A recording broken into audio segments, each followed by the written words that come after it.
എംപിനെ സംബന്ധിച്ച് എംപിനെ സംബന്ധിച്ച് നല്ല വ്യക്തിയാണ്. രാഷ്ട്രീയമായിട്ട് ഞങ്ങൾക്കെതിരാണ്. അത് വേറെ കാര്യം. അവർ കാര്യമായിട്ടുള്ളൊരു ഇതൊന്നും ഇല്ല, കണ്ടിട്ടില്ല. ഈ പാട്ടുപാടൽ അവർ ഈ ഷോ വർക്ക് ഇങ്ങനെ ആയിട്ടൊക്കെ കണ്ടിരിക്കുന്നത്. എന്നാലും എം പിയെ കൊണ്ട് പറ്റുന്നതൊക്കെ ചെയ്യുന്നുണ്ട്. ഈ മുണ്ടയും താണ്ടകൾക്കും വയസ്സായവർക്കും പെൻഷൻ കിട്ടാണ്ട് വോട്ടിന് വരുമ്പോൾ കടലാത് തീണ്ടി ഇങ്ങോട്ട് അവിടെ ഇരിക്കുക. പക്ഷേ അങ്ങനെ എല്ലാവരും ഓർത്തിട്ടുണ്ട്. ഈ പാലക്കാട് ജില്ലയിലുമാതിരി ഒരു സമാധാനമുള്ള നാട് വേറെയില്ല. വികസനം എന്ന് പറയുന്നത് തീരെയില്ല. കുറേ അവർ പറഞ്ഞ് പ്രകസനം നടത്തുക എന്നല്ലാതെ സാധാരണക്കാർക്ക് ഇപ്പം എന്താ ഗുണമുള്ളത്? 10 വയലേലകളും കുന്നുകളും മലകളും ഗ്രാമങ്ങളും കാഴ്ചവിരുന്നൊരുക്കുന്ന ലോക്സഭാ മണ്ഡലം.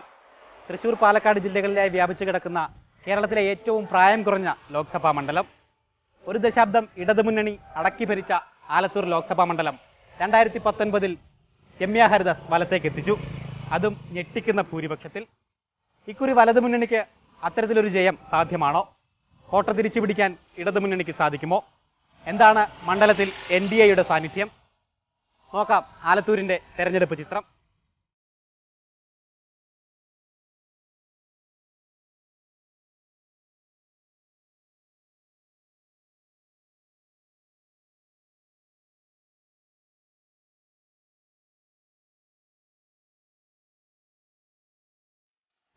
പാലക്കാട്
മേഖലയിൽ രണ്ടുപേരും വഞ്ചിക്കുക ചെയ്തിരിക്കും. രണ്ടുപേരും ഇപ്പോൾ സബ്സിഡി മുഴുവൻ പോയിക്കൊണ്ടിരിക്കുകയാണ്. സെൻട്രൽ ഗവൺമെൻറ് മാറ്റിക്കൊണ്ടിരിക്കുകയാണ്. ഇത് നക്കാപ്പിച്ച് ചെയ്യുക, മറ്റു പറ്റിക്കുക.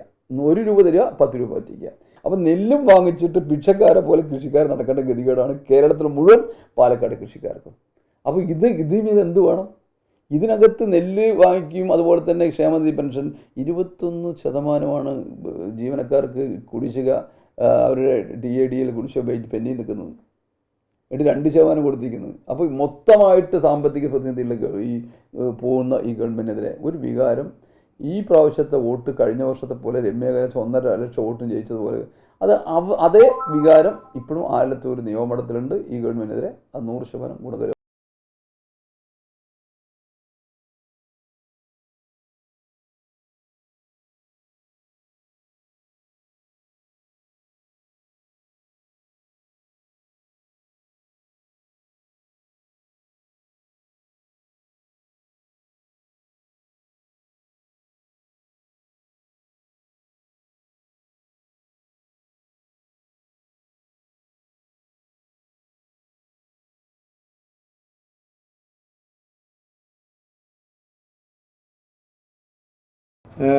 പത്രക്കാർക്ക് വെറിയിടാവേണ്ട കാര്യമില്ല.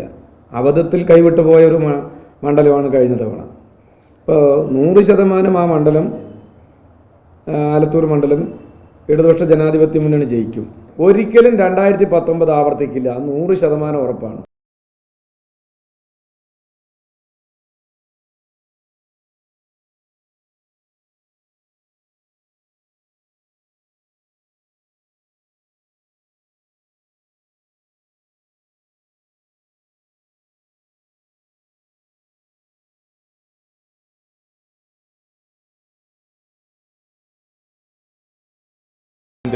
ഇവിടെ നടപ്പാക്കിയിട്ടുള്ള പാലക്കാട് ജില്ലയിൽ നടപ്പാക്കിയിട്ടുള്ള ഏതാണ്ട് 10,000-ഓളം കോടി രൂപയുടെ വികസനമുണ്ട്. ആ വികസനം തന്നെയാണ് ഞങ്ങൾ മുന്നോട്ട് വയ്ക്കുന്നത്. 2 MP-മാരും, അതായത് പാലക്കാടും അതുപോലെ തന്നെ ആലത്തൂരുമുള്ള 2 MP-മാർ പാലക്കാട് ജില്ലയുടെ ഒരു വിഷയവും അവിടെ അവതരിപ്പിക്കാനോ അതിനനുകൂലമായിട്ടുള്ള നിലപാടുകൾ സ്വീകരിക്കാനോ ജനങ്ങൾക്ക് വേണ്ടിയിട്ടുള്ള ഒരു പദ്ധതിയോ പരിപാടിയോ ഇത്രയും നല്ല രീതിയിൽ എല്ലാവർക്കും എല്ലാം ചെയ്തു കൊടുക്കുന്ന ഒരു ഗവൺമെൻറ് കയ്യിൽ നിന്നും കൊണ്ടുവരാൻ വേണ്ടി സാധിച്ചിട്ടില്ല. അതുകൊണ്ട് തന്നെ എല്ലാ സർവ്വതോന്മുഖമായിട്ടുള്ളൊരു വികസനം പാലക്കാടിൻ്റെയും ആലത്തൂരിൻ്റെയും സംഭവിക്കണമെങ്കിൽ NDA സ്ഥാനാർത്ഥികൾ വിജയിക്കണം എന്നുള്ളത് തന്നെയാണ് ഞങ്ങൾ ജനങ്ങൾ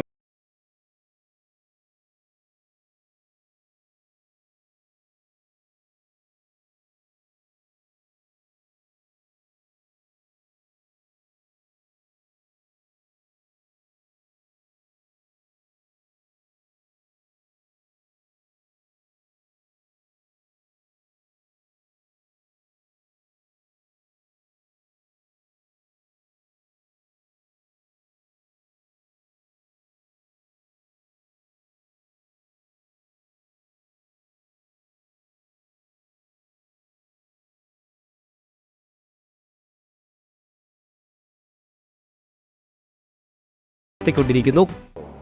ഞാൻ ഏത് ഭാഗത്തുണ്ടാവും എവിടെയെന്നുള്ളതും ഇപ്പോൾ ഞങ്ങളൊരു കൂടിയാലോചന നടത്തിയിട്ടില്ല. ഞങ്ങളൊരു തീരുമാനിക്കാനുള്ള അവസരം ഉണ്ടായിട്ടില്ല. പിന്നെ എന്തായാലും കോൺഗ്രസ് നിന്ന് പുറത്താക്കിയ ഒരാളല്ലേ. അല്ല, എല്ലാ കക്ഷികളും ഞാൻ നല്ലവരാണെന്ന് പറയുന്നുണ്ടല്ലോ. CPM ഒന്നുമല്ല, കോൺഗ്രസ്കാർക്ക് അന്ന് MP-യുടെ ഞാനേതോ ഒരു അഭിമുഖത്തിൽ കണ്ടു. കോൺഗ്രസിനെ സഹായിക്കും, കോൺഗ്രസിൻ്റെ കൂടി ഉണ്ടാവും, UDFൻ്റെ വിജയത്തിന് ആത്മാർത്ഥമായി പ്രവർത്തിക്കും എന്നൊക്കെ അന്നും പറഞ്ഞു കേട്ടു. ഓരോരുത്തരും ഇപ്പോൾ അവർ സഹായിക്കും, ഇവരെ സഹായിക്കും എന്നൊക്കെ. ഒരു പാർലമെൻറ്റ് സ്ഥാനാർത്ഥിക്ക് വിജയത്തിന് എൻ്റെ ഒറ്റയ്ക്കൊരു തീരുമാനത്തിനൊന്നും വലിയ പ്രസക്തിയില്ല. പക്ഷെ അന്ന് ഞങ്ങൾ എന്ത് തീരുമാനിക്കണം എന്നുള്ളത്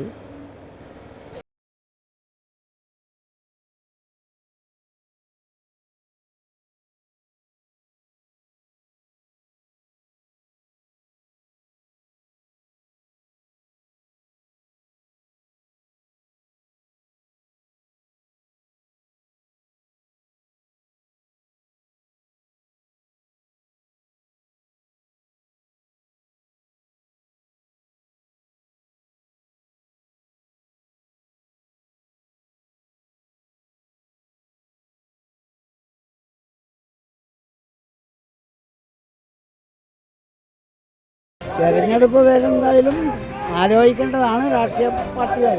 ആലോചിച്ചിട്ടില്ലല്ലോ. ഈ കർഷക ജനവിഭാഗത്തിനും വോട്ടുണ്ട്. എവിടെ നിൽക്കുന്നുള്ളത് ആലോചിക്കുന്നില്ല. ബുദ്ധിമുട്ടിക്കരുത്. കർഷകരെ സഹായിക്കുന്ന ഗവൺമെൻറ്റുകളാണ് ആവശ്യം. അതിനനുസരിച്ച് മുന്നോട്ട് പോട്ടെ. ഇപ്പോൾ ഞങ്ങളൊന്നും ഇന്നവർക്ക് വോട്ട് ചെയ്യുന്നതെന്ന് ഞങ്ങളാരും പറയില്ല. പക്ഷേ കർഷകർക്ക് അറിയാം എന്താ ചെയ്യേണ്ടതെന്നുള്ളത്.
നാളിതുവരെ ജനങ്ങളുമായി ബന്ധപ്പെട്ടിട്ടുള്ള വിഷയത്തിനകത്ത് ഒത്തിരി കാര്യങ്ങളിൽ ഇടപെടാൻ കഴിഞ്ഞിട്ടുണ്ട്.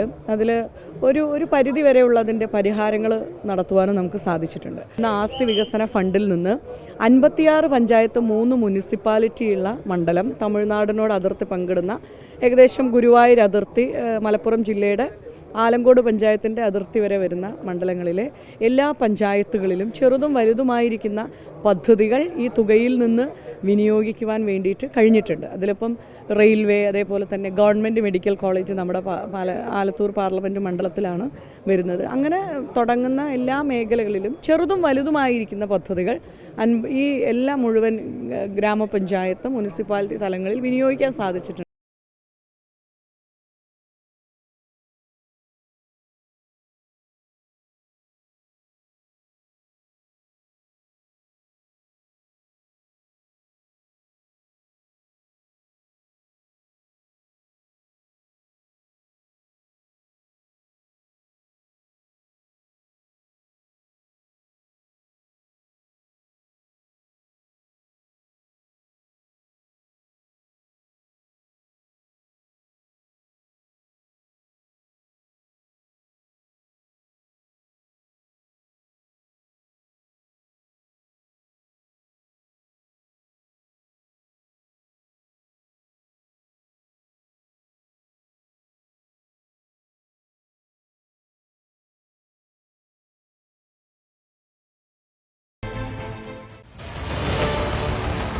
പത്തിലെത്ര